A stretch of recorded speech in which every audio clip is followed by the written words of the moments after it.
할렐루야. 아멘. 할렐루야. 아멘. 네, 지난 성일 후 3일 동안도 하나님의 은혜 가운데 저희들 또 잘 지내고 평안하게 지냈습니다. 오늘 수요일 저녁에 다시 한번 하나님께 나와서 우리 마음을 다하고 또 힘을 다해서 뜻을 다해서 예배드리기 원합니다.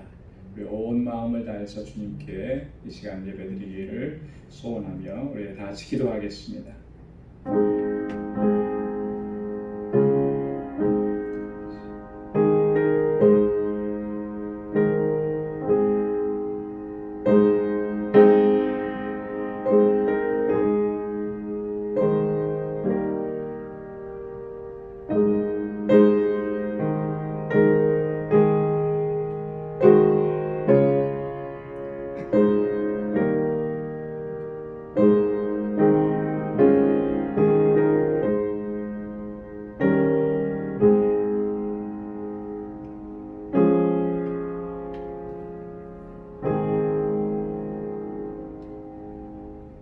온 땅이여 하나님께 즐거운 소리를 발할지어다. 그 이름의 영광을 찬양하고 영화롭게 찬송할지어다. 하나님께 구하기를 주의 일이 어찌 그리 어미하신지요. 주의 큰 권능으로 인하여 주의 원수가 주께 복종할 것이며 온 땅이 주께 경배하고 주를 찬양하며 주의 이름을 찬양하리다 할지어다. 와서 하나님의 행하신 것을 보라. 인생에게 행하심이 어미하시도다. 하나님이 바다를 변하여 육지되게 하셨으므로 우리가 도보로 강을 통과하고 우리가 거기서 주로 인하여 기뻐하였도다. 아멘. 은혜가 풍성하시고 자비하신 만군의 주 여호와 하나님 아버지, 성일 후 3일 동안도 저희들을 지켜주시고 보호하시고 저에게 크신 은혜를 베풀어 주심을 감사합니다. 이 저녁에 다시금 주님의 보좌 앞에 불러주시고 이렇게 하나님을 경배하고 찬양하며 예배드리게 하심을 또한 감사합니다. 우리의 허물진 모습 그대로 나왔습니다. 우리의 죄악된 모습 그대로 나왔습니다. 주님의 십자가 앞에 우리의 허물과 죄악을 고백하오니 주의 보혈로 깨끗하게 씻어주시고 정결하게 하시고 아버지께서 받으시기에 합당한 모습으로 주님을 예배할 수 있도록 인도하여 주옵소서. 예수님의 이름으로 기원하옵나이다. 아멘. 찬송 197장 함께 찬양하겠습니다. 이 세상 험하고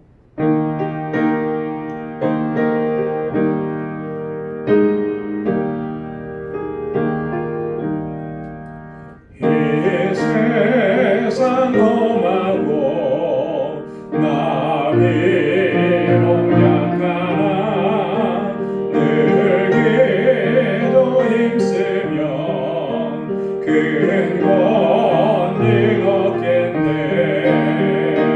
주의 은혜로 대속하여서 이와 같이 붉은 죄 눈같이 위겠네.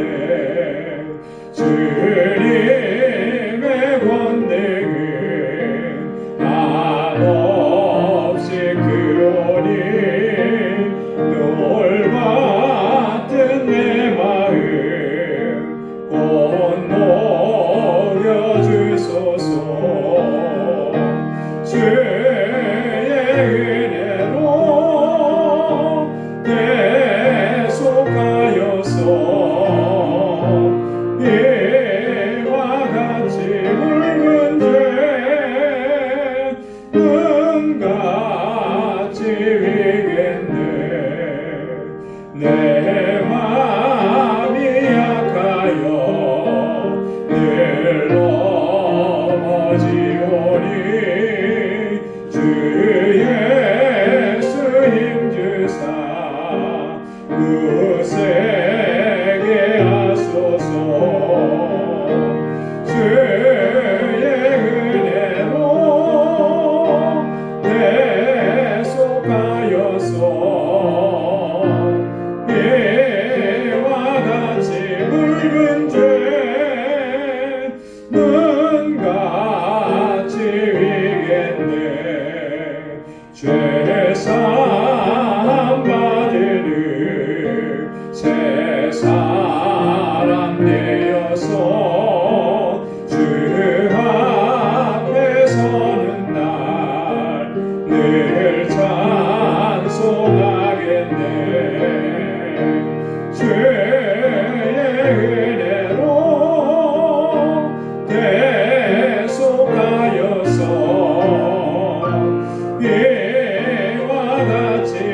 붉은 죄 눈같이 위겠네. 4절이요. 죄 사함 받은 후 새 사람 되어서 주 앞에 서는 날 늘 찬송하겠네. 주의 은혜로 계속하여서 이와 같이 붉은 죄 눈같이 위겠네.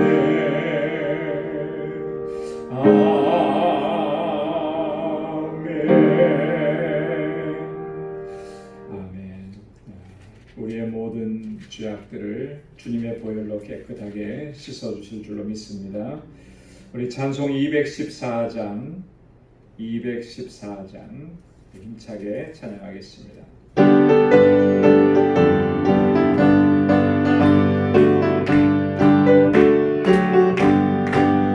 괜찮은 주님의 사랑과 거룩한 보혈의 공로를 우리 다 찬양을 합시다. 주님을 만나볼 때까지 괜찮은 주님의 사랑과 거룩한 보혈의 공로를 우리 다 찬양을 합시다. 주님을 만나볼 때까지 예수는 우리를 깨끗게 하시는 주시니 그의 피 우리를 눈보다 너희게 하셨네. 우리를 깨끗게 안기는 그간 생명의 물새 생명을 구원한 친구들 하나님 찬양을 합시다. 예수는 우리를 깨끗게 하시는 주시니 그의 피 우리를 눈보다 너희게 하셨네. 주님의 깨끗한 보혈을 날마다 입으로 간증해 담대히 싸우며 나가세. 천국에 들어갈 때까지 예수는 우리를 깨끗게 하시는 주시니 그의 피 우리를 눈보다 너희게 하셨네. 십자가 든든히 붙잡고 날마다 이기며 나가세. 머리에 면류관 쓰고서 주 앞에 찬양할 때까지 십자가 든든히 붙들고 날마다 이기며 나가세. 머리에 면류관 쓰고서 주 앞에 찬양할 때까지 예수는 우리를 깨끗게 하시는 주시니 그의 피 우리를 눈보다 너희게 하셨네. 예수는 우리를 깨끗게 하시는 주시니 그의 피 우리를 눈보다 너희게 하셨네. 아멘. 날마다 십자가 든든히 붙잡고 믿음으로 승리하면서 나아가기를 소망합니다. 우리 찬송 399장 한 장 더 부르시겠습니다. 주의 약속하신 말씀 박수하면서 힘차게 찬양합니다. 주의 약속하신 말씀 위에서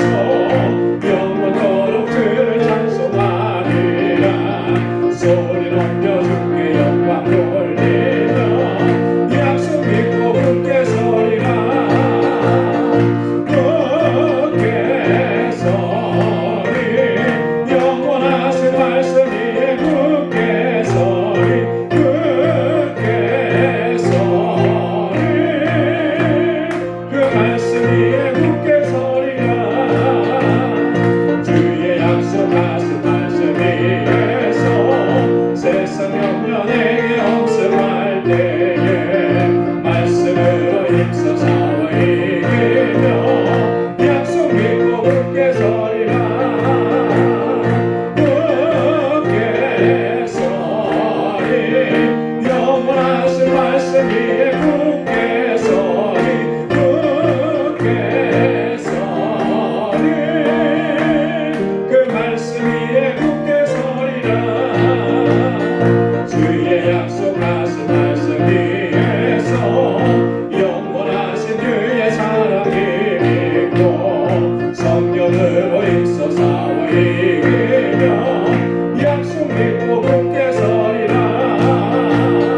굳게 서리 영원하신 말씀 위에 굳게 서리 굳게 서리 그 말씀 위에 굳게 서리라 주의 약속하신 말씀 위에서 성령 인도하는 대로 행하며 주님 품에 항상 안식 얻으며 약속 믿고 굳게 서리라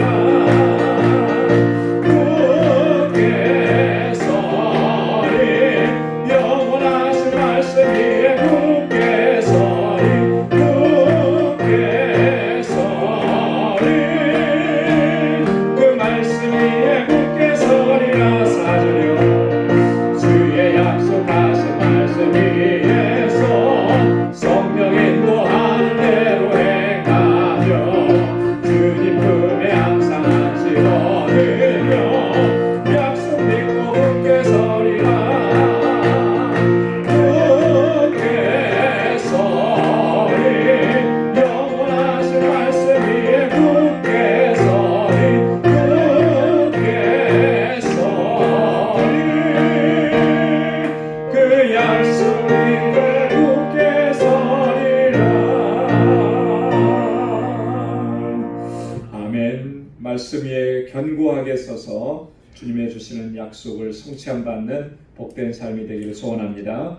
우리 이 시간 다 같이 통성으로 함께 기도하겠습니다. 하나님께서 우리의 삶을 인도해 주심에 감사하고 늘 하나님의 은혜 가운데 붙들어 주시기를 간구하고 또 주님께서 세워주신 우리 방주재단 하나님께서 뜻하신 일들을 온전히 이루어갈 수 있는 믿음의 공동체 되게 하옵소서. 사랑의 공동체 되게 하옵소서. 세워주신 주님의 일꾼들에게 우리 당회원들과 또 권사님들과 장로님들과 여러 재직들을 위해서 또 각 기관들을 위해서 주일학교와 유스그룹과 EM을 위해서 또 우리에게 맡겨주신 선교의 사명 잘 감당할 수 있기를 위해서 선교지를 위해서 또한 우리 지체들 가운데 연약한 분들을 위해서 이 시간 다 같이 통성으로 함께 기도하겠습니다.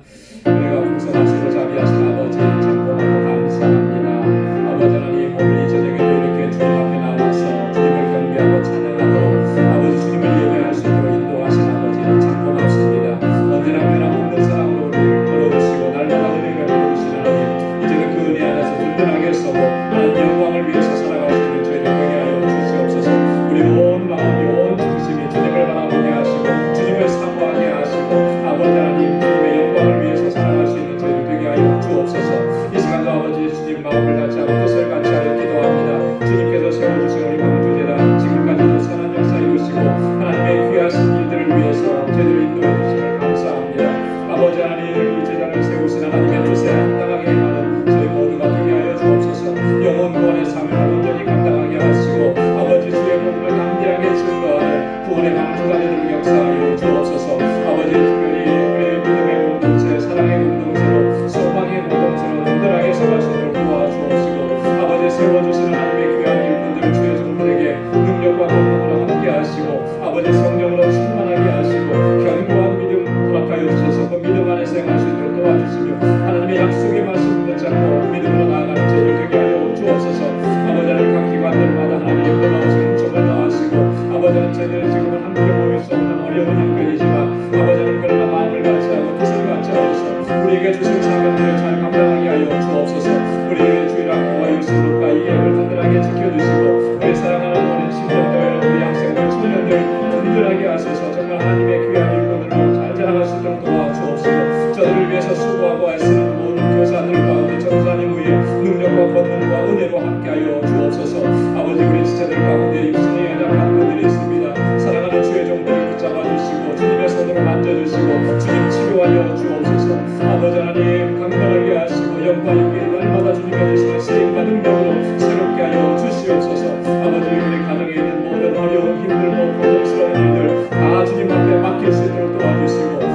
아버지는 주님께 의탁하며 주의 도우심으로 말미암아 승리하시도록 도와주시옵소서. 특별히 우리 자녀들 아버지께서 든든하게 지켜주시고 저들의 학교를 든든하게 하시고 행동하게 인도하여 주옵소서. 세계 곳곳에서 주의 복음을 전하는 선교사님들 능력과 은혜로 함께 하시고 충만함으로 함께 하여 주셔서 아버지는 귀한 사역에 어려움이 없도록 도와주시고 늘 동행하여 주옵소서.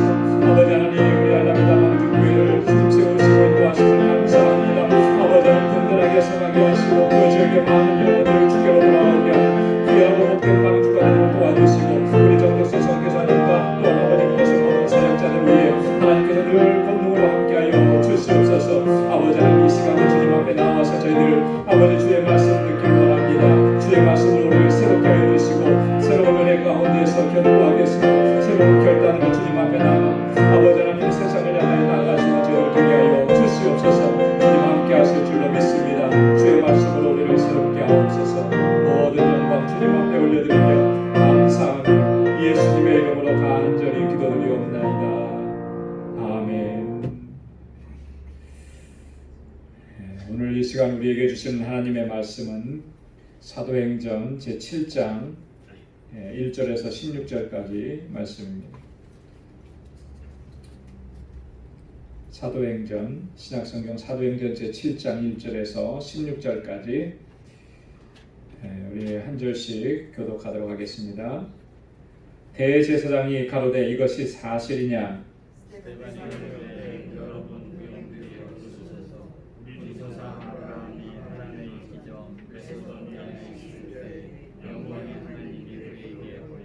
가라사대 내 고향과 친척을 떠나 내가 내게 보일 땅으로 가라 하시니 아브라함이 갈대아 사람의 땅을 떠나 하란에 거하다가 그가 중에 하나님이 그를 보내서 너희 수완과 하는 이 땅으로 옮기시니라. 그러나 여기서 발붙일 만큼도 유업을 주지 아니하시고 다만 이 땅을 아직 자식도 없는 저와 저의 씨에게 소유로 주신다고 약속하셨으며 하나님이 너희가 말씀하시되 그 시간 땅에 나가리니 그 땅 사람이 종을 삼아 400일 동안 괴롭게 하리라 하시고 또 가라사대 종 삼는 나라를 내가 심판하리니 그 후에 저희가 나와서 이곳에서 나를 섬기리라 하시고 하나님의 영광을 아브라함에게 주셨더니 그가 이삭을 낳아 그의 만에 할례를 하고 이삭이 야곱이 그의 조상을 낳으니 여러 조상이 요셉을 시기하여 애굽에 팔았더니 하나님이 저와 함께 계셔 그 모든 나라에서 문제내사 애굽 왕 바로와 스성 은총과 지혜를 주시매 바로가 저를 애굽과 전에 온 집에 지도자로 되었느니라. 그때 애굽과 가나안 온 땅에 흉년 들어 큰 환란이 있을세 우리 조상들이 양식이 없는지라 야곱이 애굽에 곡식이라는 말을 듣고 먼저 우리 조상들을 보내고 또 제차 보내매 요셉이 자기 형제들에게 알게 되고 또 요셉의 친족이 바로에게 드러나게 되니라. 요셉이 보내어 그 부친 야곱과 온 친족 6,500사람을 청하였더니 야곱이 애굽으로 내려가 자기와 우리 조상들이 거기서 죽고 세겜으로 옮겨 에브라임이 세겜 하몬의 자손에게서 은으로 합쓰고 상주함에 장사되니라. 아멘. 할렐루야. 지난주까지 저희들이 11주 동안 그 하나님의 성품에 대해서 하나님의 속성에 대해서 우리가 말씀을 또 묵상을 했었습니다. 오늘부터는 다시 우리 사도행전으로 돌아옵니다.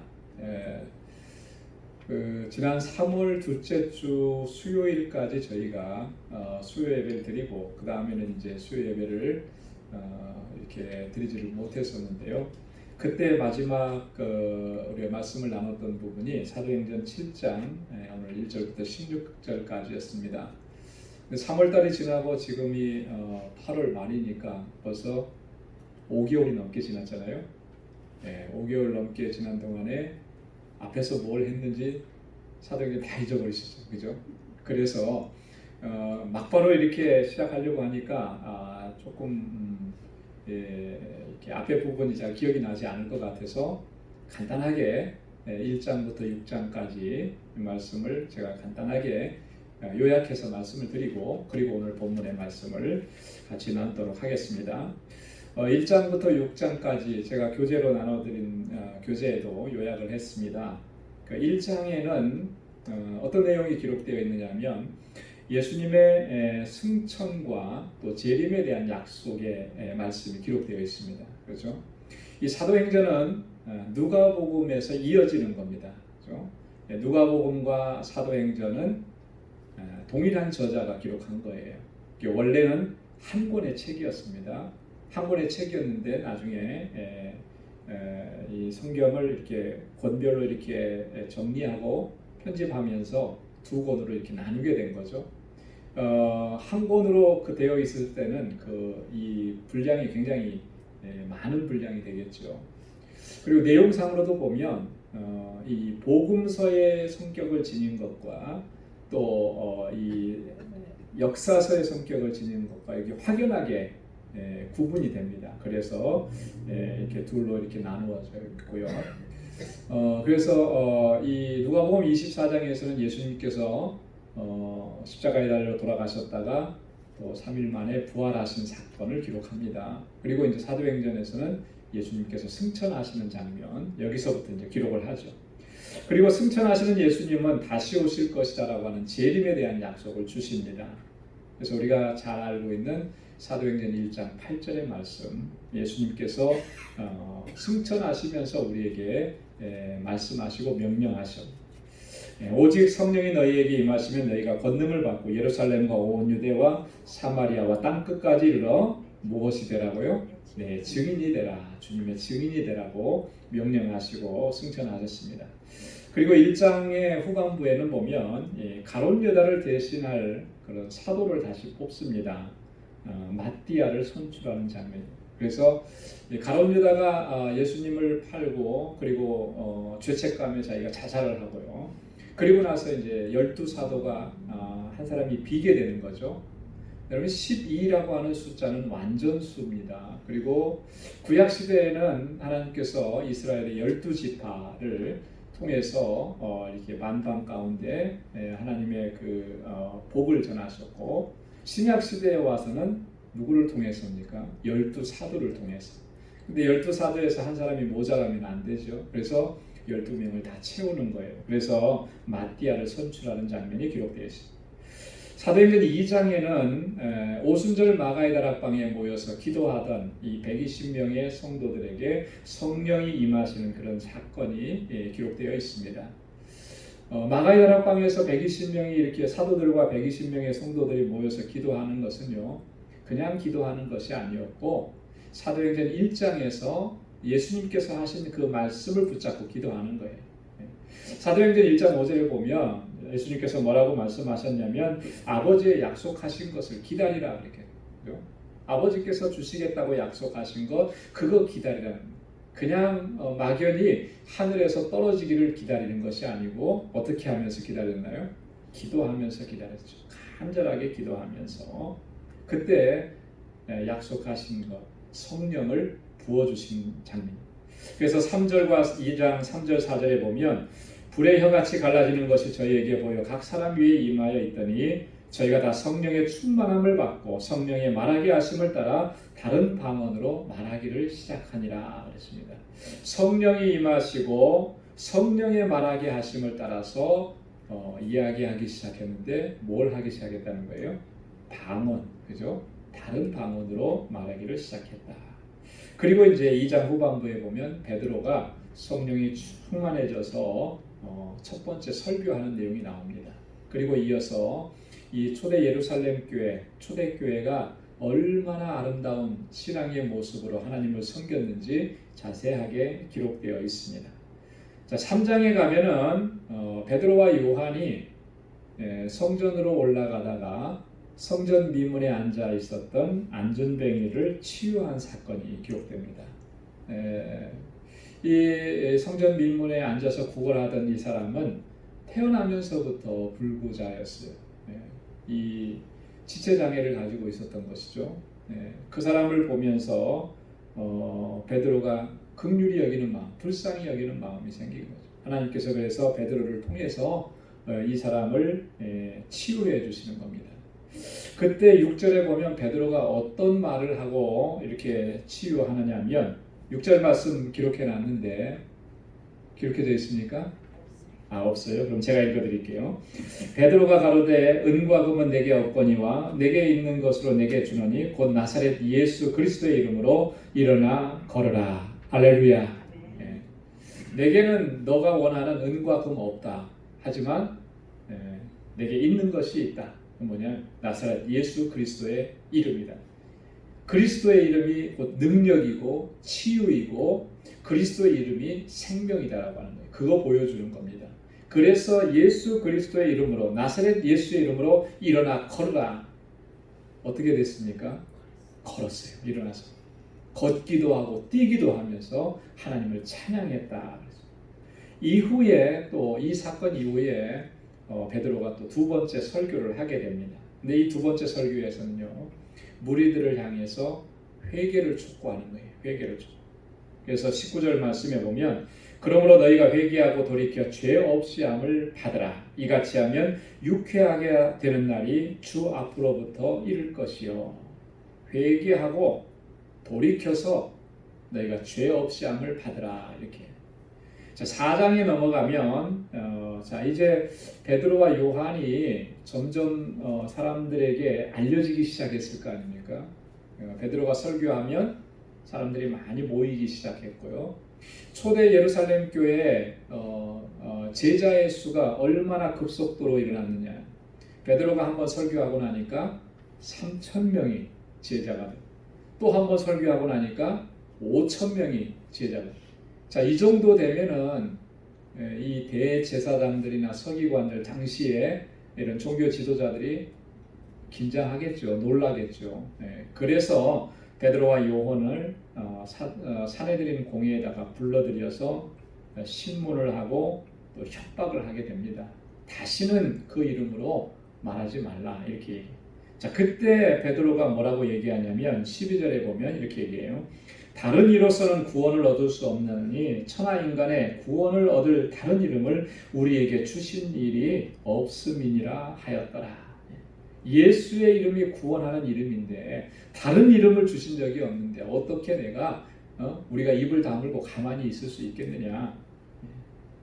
이렇게 담대하게 증거합니다. 베드로와 요한만 그렇게 한 것이 아니고요. 뒤에서는 사도들을 위해서 교회가 중보 기도하는 거예요. 간절하게 사도들을 위해서 기도하고 그랬을 때 사도들은 더욱더 담대하게 복음을 증거하고 예수를 증거했다라고 하는 것이죠. 5장에 가면은 어떤 사건이 있냐면 아나니아와 삽비라 사건이 나옵니다.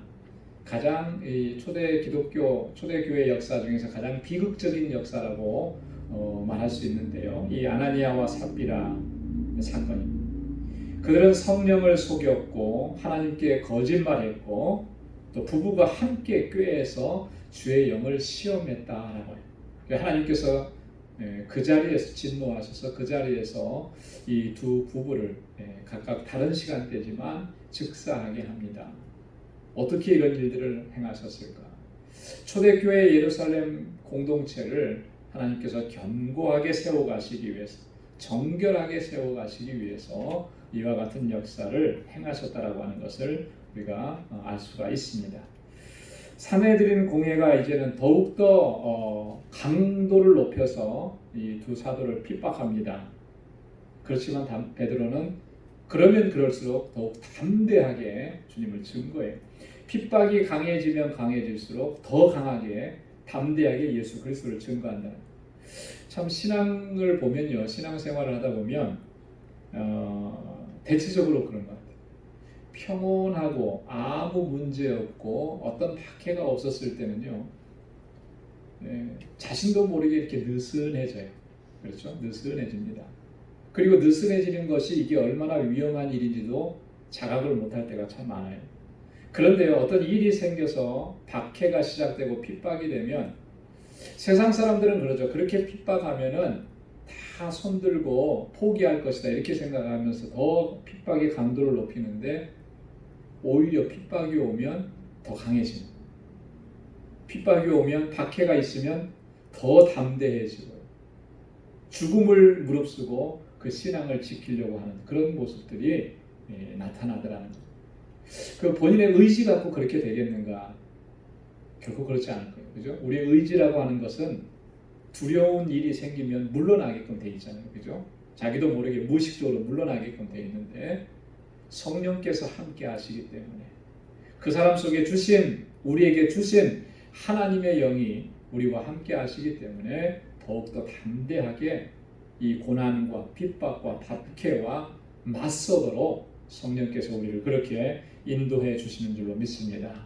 그래서 공회에 잡히거나 어떤 이런 핍박을 당하게 될 때 그때 무슨 말을 할까 생각하지 말라는 거예요. 그때 가면 성령께서 다 우리가 할 말을 주신다라고 하는 것입니다. 성령은 이처럼 우리와 함께 하시면서 우리를 지켜주시고 또 인도하시는 줄로 믿습니다. 그래서 5장 41절에 보면요, 사도들이 이렇게 그런 핍박과 환난을 이렇게 받아들입니다. 사도들은 그 이름을 위하여 능욕받는 일에 합당한 자로 여기심을 기뻐하면서 공회 앞을 떠나니라. 할렐루야. 정말 예수의 이름 때문에 내가 핍박을 받게 됐는데 이런 일을 받는 일에 합당한 자로 나를 여겨주시니까 얼마나 감사한지, 너무나 기쁘다, 너무나 감사하다. 그렇게 고백하면서 하나님 찬양하면서 사내들인 공회를 떠나오는 거예요. 얼마나 많이 매를 맞았습니까? 얼마나 무시무시한 협박을 받았습니까? 그러면 그럴수록 오히려 더 기뻐하는 거예요. 왜요? 그런 핍박이 있고 협박이 있다라고 하는 것은 뭘 의미하느냐면 내가 정말로 예수 잘 믿고 있구나 라고 하는 거죠. 그렇죠? 여러분 만약에 한국으로 이렇게 좀 상황을 옮겨서 예전에 6.25 사변과 같은 그런 일들이 생겨났다고 한번 상상하기도 싫은 일이지만, 자 그래서 하나님을 믿지 않는 공산주의자들이 이렇게 와서 우리가 신앙생활 한다고 교회에 있다고 예배드린다고 그때처럼 핍박하고 박해하는 거예요. 죽이겠다고 그러는, 실제로 죽이고. 자 그런 핍박과 박해를 받았을 때 여러분 우리가 어떤 마음을 갖느냐가 중요한 거예요. 그죠? 여러분 그런 핍박과 박해가 있다라고 하는 것은 뭘 의미하냐면 내가 지금 예수 믿는 사람이다라고 하는 것을 뜻하는 거죠. 내가 예수 믿으니까 핍박받는 거 아니겠어요? 예수를 잘 믿으니까 더 핍박을 받는 거죠. 만약에 내가 예수 안 믿었다면 그런 핍박이 있겠어요? 교회 안 나왔다면 그런 박해가 있겠습니까? 예전에 6.25 때도 그랬다는 거예요. 제일 먼저 와서 교회를 불사르고 목회자들을 잡아가고 또 죽이고, 그래서 많은 목회자들이 또 교회 중직자들이 순교를 당하고, 끝까지 내가 교회를 지키겠다고 한 그분들은 다 순교를 당한 사람들이 너무너무나 많죠. 예수 잘 믿는다고 하니까 먼저 이렇게 박해하고 핍박하는. 그러나 예수 안 믿고 나는 교회 모른다 이러면 핍박을 피해갈 수가 있는 거죠. 과연 그런 핍박을 피했다고 해서 정말 그것이 복된 것인가? 결코 그런 건 아니죠. 오히려 내가 핍박받고 예수 이름 때문에 능욕받고 내가 예수 이름 때문에 손해받는 그 일을 겪게 되는 거, 그것을 오히려 기뻐할 줄 알고 또 그로 인해서 감사할 줄 알고 그렇게 하나님을 찬양할 수 있는 우리 모두가 되기를 소망합니다. 자, 6장에 가면은 7 집사를 선출한 내용이 나옵니다. 우리가 잘 아는 대로 성령과 지혜가 충만해서 칭찬 듣는 사람을 세우라. 그래서 7 집사를 세우죠. 믿음과 성령이 충만한 사람들이었다. 이 7 집사를 세우는 이 사건은요, 초대교회에 있어서 굉장히 역사적인 사건이었고 너무너무나 중요한 사건이죠. 만약에 이때 일어났던 이 문제, 헬라파 사람들과 히브리파 사람들 간의 이 갈등을 사도들이 정말 기도하면서 하나님의 주신 지혜로 잘 해결하지 못했다면 아마 초대교회는 시작하면서부터 굉장히 이 분쟁이 일어났을 것이고 그리스도의 몸이 갈라지게 되는 그런 일들이 일어났었을 겁니다. 그런데 하나님께서는 이 사도들에게 지혜를 주셔서 뭐가 문제인지를 바로 찾게 하신 거예요. 그래서 사도들은 이 사역을 분배하게 되죠. 우리는 기도와 말씀에 전무하겠다. 그리고 세운 그 7 집사를 통해서 이 공개하는 일, 구제하는 일, 성도를 돌보는 일들을 맡긴 거예요. 그러고 나니까 교회가 평안해진 거죠. 하나님께서 얼마나 놀랍도록 역사하시냐면 7절 말씀에 보면 하나님의 말씀이 점점 왕성하여 예루살렘에 있는 제자의 수가 더 심히 많아지고 허다한 제사장의 무리도 이 도에 복종하니라. 하나님의 말씀이 점점 왕성해지는 거예요. 기도와 말씀에, 사도들이 기도와 말씀에 전무하고 전심전력하니까 이 하나님의 말씀이 놀랍도록 역사하는 거죠. 여러분, 우리가 신앙생활할 때 정말 바로 알아야 되는 것이 이거예요. 우리가 열심히 봉사하고 땀 흘려 수고하고 막 많이 하면 그러면 뭐가 잘 되고 부흥할 것 같다고 이렇게 생각하는데, 물론 그럴 수도 있지만요, 더 중요한 게 뭐냐면 우리 한 사람 한 사람이 하나님의 말씀을 부여잡고 살아가는 거예요. 기도에 힘쓰는 거예요. 그래야만 내가 부흥이 되는 거죠. 그렇지 않겠어요? 말씀과 기도 외에는 나를 부흥시킬 수 있는 것이 없단 말이에요.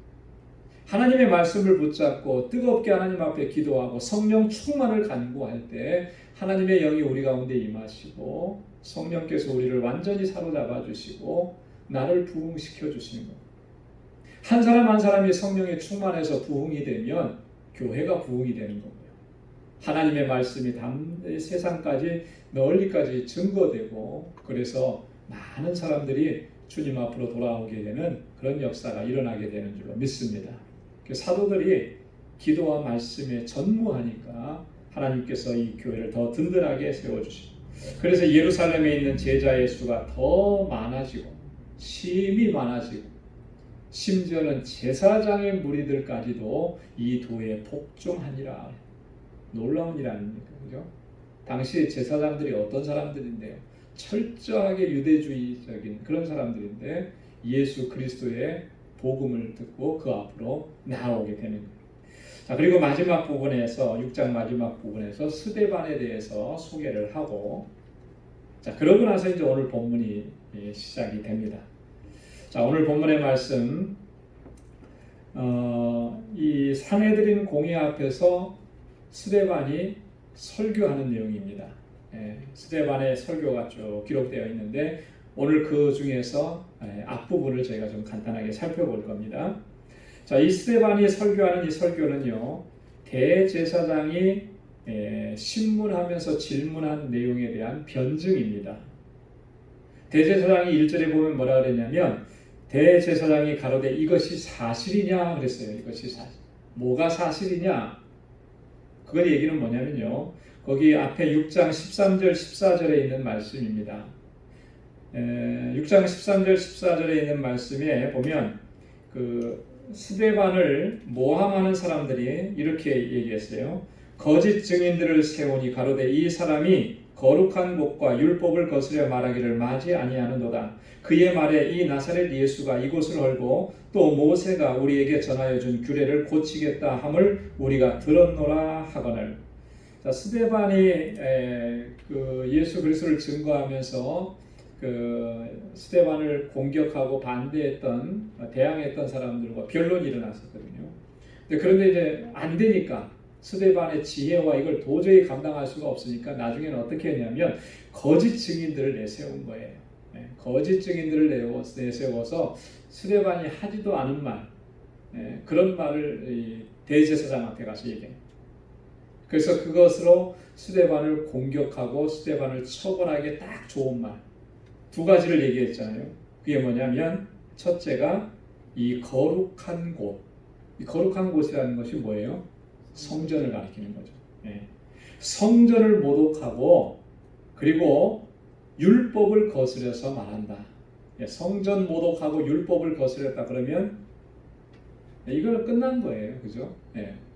이걸 만약에 그것이 정말 확정된 죄목이라 그러면 당시의 종교법으로는 사형에 해당한다고 하는 거죠. 자, 그렇게 거짓으로 이렇게 대제사장에 가서 일종의 요즘으로 말하면 고소를 한 건데, 그 사내들인 공회에서 대제사장이 스데반에게 물어본 거예요. 너가 정말 그 말 한 게 사실이냐?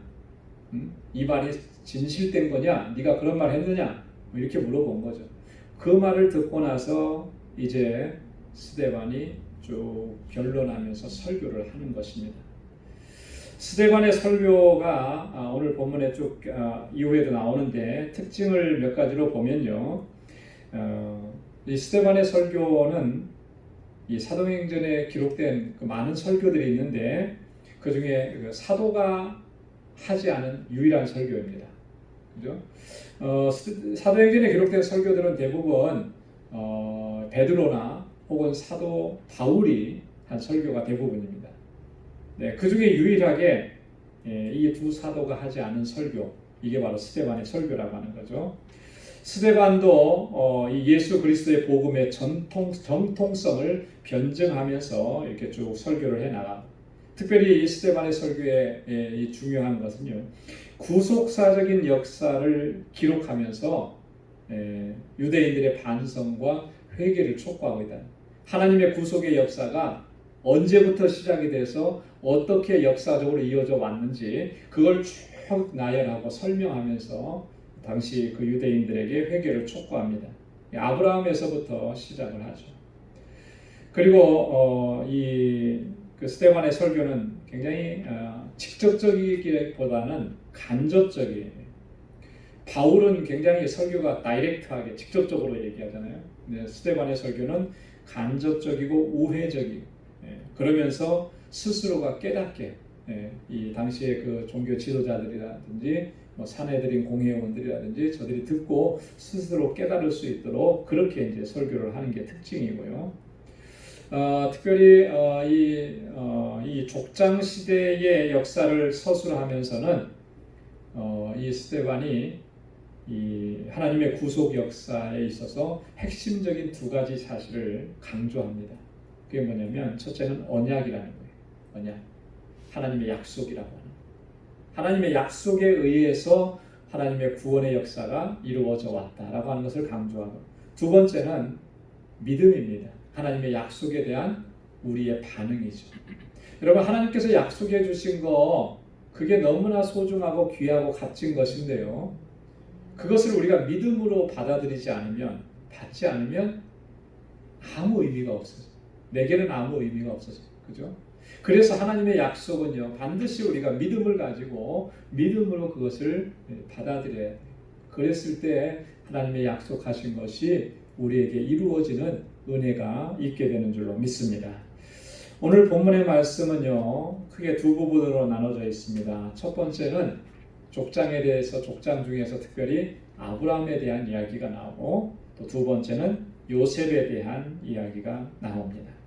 이 아브라함의 이야기가 2절부터 8절까지 기록되어 있는데, 여기서 지금 스데반이 강조하는 것을 몇 가지로 살펴보면, 첫 번째는 하나님의 주권적인 선택입니다.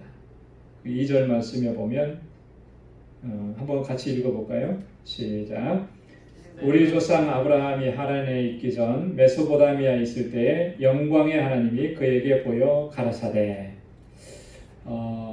아브라함이 메소포타미아에 있을 때 하나님께서 친히 그에게 나타나셔서 그를 부르셨다라고 하는 거예요.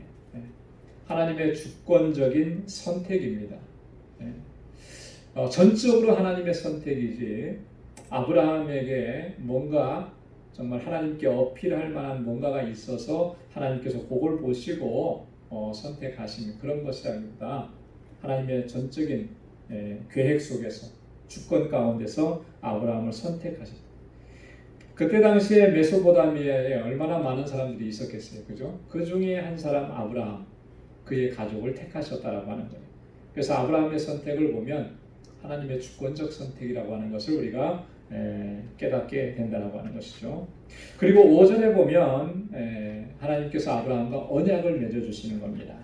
5절 말씀에 보면, 그러나 여기서 발붙일 만큼도 유업을 주지 아니하시고 다만 이 땅을 아직 자식도 없는 저와 저의 씨에게 소유로 주신다고 약속하셨으며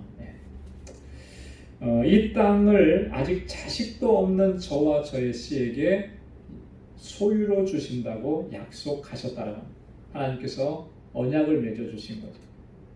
자, 이렇게 보면 하나님께서 아브라함에게 이런 약속하신 내용들을 쭉 살펴보면요, 한 가지 특이한 점이 있습니다. 그게 뭐냐면 정말로 전혀 불가능해 보이는 그런 상황 속에서 하나님께서 약속을 해주시고 언약을 맺어주시냐. 여러분, 우리가 뭔가 누군가하고 약속을 하게 되면 그래도 뭔가 가능성이 있어야 저 약속한 것이 이루어지겠다 이렇게들 많이 생각을 하죠. 계약을 맺을 때도 그래요. 요즘에는 신용사회입니다. 그래서 크레딧이 안 되면 어떠한 것도 거래가 이루어지지 않는 그런 시대죠. 그래서 크레딧이 안 되면 뭘 요구하는 거죠? 담보를 요구해요. 그죠? 거기에 합당한 담보를 요구해서 그렇게 그러니까 그 담보를 보고 뭐 계약을 맺어주는 거예요. 우리가 누군가하고 뭐하고 약속을 할 때도요, 저 사람이 믿을 만한 사람인가 아닌가 그거부터 먼저 보죠. 그래서 약속을 하고 믿을 만한 사람이라는 확신이 있고 그런 히스토리가 있으면은 약속을 해요. 그런데 그런 히스토리가 없어요. 약속하는 것마다 다 안 지켰어요. 그러면 그 사람하고 또 약속을 하겠습니까? 안 하죠. 아니에요. 뭔가가 보여야만 약속을 하는 거예요. 자, 그런데 하나님께서 이 아브라함에게 하신 내용들을 보면, 약속하신 걸 보면요, 아브라함 편에서 볼 때는요, 가능성이 있어 보이는 것이 전혀 없었다라고 합니다. 자, 아브라함에게 자녀가 없을 때, 후손들에 대한 것은 전혀 생각하지 못하는 그때에 하나님께서 약속을 맺어주시고 언약을 해주시는 거예요.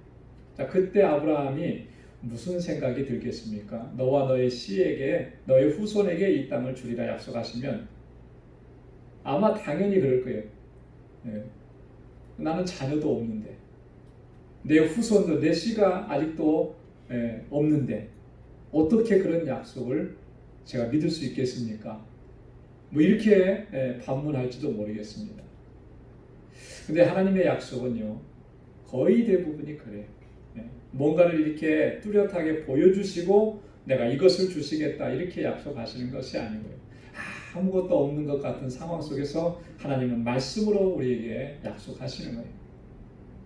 그걸 믿음으로 받아들일 수 있느냐 없느냐, 여기에 따라서 그 하나님의 약속이 이루어지느냐 성취되느냐 성취됨을 보지 못하느냐가 갈라지게 됩니다. 그래서 우리는 하나님의 그 약속을 받을 때마다 항상 믿음으로 응답하고, 또 하나님께서는 신실한 분이시기 때문에 반드시 이루어 주실 것이라고 하는 확신을 가지고 그 약속을 받아들여야 할 줄로 믿습니다. 아브라함을 통해서 또 하나님께서 주시는 것은 뭐냐면 7절에 보면 구원에 대한 소망이라고 하는 거예요. 또 가라사대 종 삼는 나라를 내가 심판하리니 그 후에 저희가 나와서 이곳에서 나를 섬기리라. 하나님께서는 아브라함의 후손들이 애굽에 가서 종살이하게 될 것에 대한 것도 다 이야기를 해주셨습니다. 하지만 그것으로 끝나는 게 아니고 너희를 종 삼았던 그 나라 내가 심판할 것이고 그 후에는 너희가 나와서 바로 여기서 이곳에서 나를 섬길 것이다. 소망을 주시는 거예요. 소망을 주시는 거예요. 하나님께서 이스라엘을 그렇게 구원하신, 애굽에서 구원해 내시는 그 구원의 목적이 뭐냐?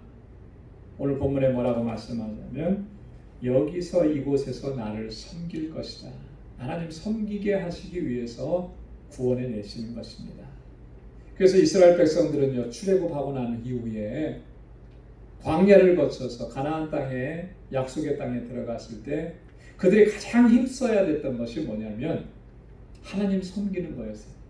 하나님 예배하고 하나님 영광 돌리고 하나님 찬양하고, 그게 하나님께 구원의 목적이었기 때문에 오늘 우리도 마찬가지입니다. 여러분, 하나님께서 우리를 구원해 주신 이유가 뭐겠습니까? 어떤 목적을 가지고 우리를 구원해 주셨겠습니까? 하나님 잘 섬기라는 거예요. 하나님 예배하라는 것입니다. 여러분, 그렇기 때문에 우리가 하나님 예배하는 것을 놓쳐버리게 되면, 이 중심을 놓치게 되면요, 우리의 신앙생활이 다 무너져 내리게 되는 거예요. 하나님 예배하는 것이 최우선입니다. 하나님 예배하라고, 하나님 찬양하라고 우리를 구원해 주신 거예요. 하나님의 자녀 삼아서. 그래서 우리는 일평생 살아가면서 이 땅에 사는 동안에 늘 하나님 예배하기를 힘쓰고 하나님 예배하는 일에 최우선 순위를 두고 그렇게 하나님을 잘 섬길 수 있는 우리 모두가 될 수 있기를 소원합니다. 그 다음에 네 번째는 아브라함은요, 항상 믿음으로 응답을 잘했습니다. 8절에 보면 할례의 언약을 아브라함에게 주셨더니 그가 이삭을 낳아 여드레 만에 할례를 행하고 이삭이 야곱을, 야곱이 우리 12조상을 낳았으니, 하나님께서 아브라함에게 처음으로 할례를 행하라고 했죠. 그래서 이스라엘 백성들은 그 이후로 남자로 태어난 지 8일 만에 할례를 행하도록 되어 있습니다. 하나님께서 이렇게 약속하셨을 때 아브라함은 이삭을 낳고 여드레 만에 할례를 행하게 됩니다. 그러니까 창세기 17장 9절에서 14절에 보면 하나님께서 아브라함과 할례의 언약을 세우시는 장면이 나옵니다. 그리고 나서 아브라함이 믿음으로 반응하는데 창세기 21장 1절로 7절에 가면 아브라함이 하나님 약속하신 그대로 행하는 것을 볼 수가 있습니다. 이 할례라고 하는 것은 이 하나님의 언약을 이 몸에 새기는 그런 예식입니다. 그래서 영원토록 하나님과의 약속을 기억하게 하는 거죠. 그래서 할례를 받지 않으면 백성 중에서 끊어지게 될 것이라고 하나님 경고하셨습니다. 이 할례는 그 사람이 하나님의 백성임을 증거하는 것이고요. 또한 하나님의 백성으로 살아갈 수 있도록 그를 이끌어 주시는 것이 할례입니다. 내 몸에 새겨진 하나님의 은혜의 흔적, 내 몸에 새겨진 그 하나님의 은혜의 흔적이 그것을 바라볼 때마다 우리로 하여금 하나님의 은혜 안에서 더욱 주님을 잘 섬길 수 있도록 우리를 도전하고 이끌어가는 거죠. 바울이 늘 고백했습니다. 내 몸에 뭐가 있다 그랬어요? 그리스도의 흔적을 가졌노라 그러잖아요. 그리스도의 흔적. 그 그리스도의 흔적이라고 하는 것은 이런 거예요. 스티그마라고 하는 거예요. 상처라고 하는 거예요. 그리스도께서 십자가에서 고난을 당하셨던 것처럼 예수 그리스도의 이름으로 복음을 증거하면서 행하다가 고난을 당하고 핍박을 받고 환난을 당하고, 그래서 내 몸에 새겨진 그런 상처 흔적들, 그런 거를 바라볼 때마다 하나님의 은혜가 더 깊어지는 거예요. 하나님의 은혜의 감격 속에 더 거하게 됩니다. 여러분, 그렇기 때문에 우리가 주님을 섬기다가 어떤 일들을 당하고 어려움을 겪고요, 고난이 있고 핍박이 있고 환난이 있었을 때, 여러분, 그것 때문에 우리가 낙심하고 좌절하는 것이 아니고, 그것이 바로 우리에게 주시는 은혜의 흔적들이라고 하는 것을 우리가 기억하고 그 상처들을 바라볼 때마다 새 힘을 얻고 은혜에 대한 감격 속에서 주님을 섬기게 될 줄로 믿습니다. 자, 그 다음에 이제 9절부터 16절까지는요, 요셉에 대한 이야기가 나오죠. 요셉에 대한 이야기. 요셉의 일생을 통해서 하나님께서 어떻게 역사하셨는가. 하나님의 주권적인 섭리와 하나님의 경륜에 대해서 얘기해요. 여러분, 요셉의 삶을 이렇게 쭉 보면 정말 하나님의 경륜이 없었으면, 하나님의 인도하심이 없었으면 요셉은 결코 그 모든 삶을 감당할 수가 없었을 겁니다. 창세기 37장부터 50장까지가 요셉에 대한 이야기가 나오는데요. 여기서 지금 스데반은요, 아주 간략하게 요약을 합니다. 자, 9절 말씀에 보면 요셉은 형제들의 시기와 질투로 애굽에 팔려가게 됐다. 여러분, 이것부터가 얼마나 정말 고통스러운 거예요. 그죠? 가장 가까운 형제들이잖아요. 그리고 요셉은요, 거의 막내나 다름없잖아요. 얼마나 막내 동생이 귀엽습니까? 그죠? 사랑스럽습니까? 그런데 형들은 시기하고 질투해서 아예 요셉을 애굽에 팔아버렸다. 얼마나 이처럼 비참한 인생이 어디 있겠어요. 낙심하고 절망하기 딱 좋은 그런 상황인데, 그런데 요셉은 그렇지 않았다라고. 9절 말씀에도 보면 하나님께서 요셉과 늘 함께 하셨고, 항상 요셉의 삶을 한마디로 요약하라 그러면 하나님이 함께 하시는 인생이었다라고 하는 거예요. 그래서 그의 삶이 형통할 수가 있었고 애굽 땅에서 그와 같은 일들을 감당할 수가 있었다. 10절 말씀에 보면 하나님이 함께 하실 뿐만 아니라 그를 모든 환난에서 건져내 주셨다. 요셉이 당한 환난들을 한번 보면요, 형들에게 죽임을 당할 뻔했잖아요. 그래서 물이 없는 우물 구덩이에 빠뜨려지기도 했고요. 또 이스마엘 상인들에게 노예로 팔려갔고요. 억울하게 옥살이하고요. 정말 이런 상황들이 환난이었고 또 절망적인 상황이었는데 하나님께서 다 그들 건져내 주셨다. 또 10절 말씀에도 보면 바로와 애굽왕 바로 앞에서 하나님께서 은총과 지혜를 주셨다 했습니다. 요셉이 가지고 있는 지혜는 너무나 뛰어났어요. 우리가 솔로몬의 지혜가 동서고금을 막론하고 가장 지혜로운 사람이라고 했는데 요셉에게 주신 지혜도 그에 못지 않았던 거예요. 그러니까 바로가 요셉의 지혜로 하는 그 말을 듣고 요셉을 총리 대신으로 했습니다.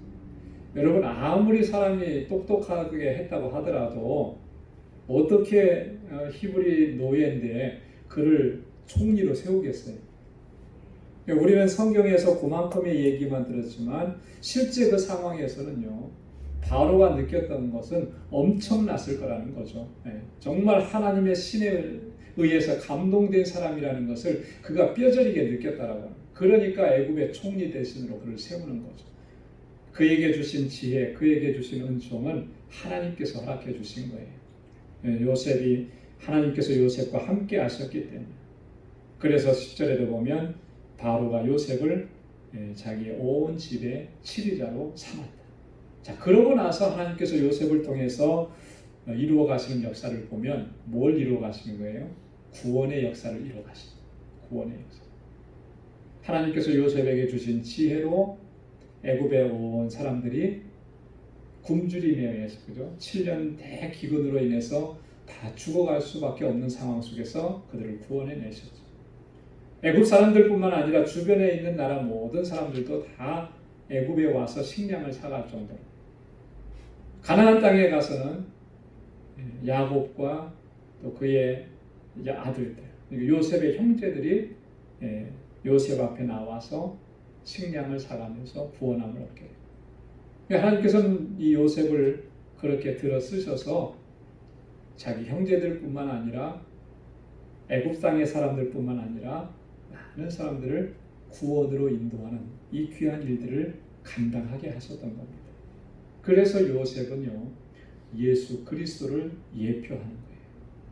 수천 년 전에, 예수님 오시기 수천 년 전에 하나님께서 섭리와 경륜 가운데서 이끌어 가셨던 요셉의 삶은 바로 예수 그리스도의 사역과 삶을 예표한다는 거예요.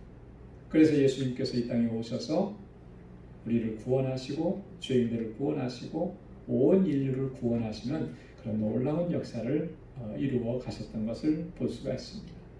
오늘 이 스데반은요, 바로 이 사실을 강조하면서 요셉의 이야기를 설교하고 또 아브라함의 이야기를 이야기하는 거예요. 당시 유대인들이 아브라함을 모르겠습니까? 요셉을 모르겠습니까? 다 알죠. 알지만 그들을 통해서 역사하신 하나님의 섭리와 역사, 여기에 대해서는 잘 모른다. 그래서 스데반은 그 부분을 집중적으로 또 설교하고 지금 증거하고 그렇게 하나님의 역사를 선포하고 있는 것입니다.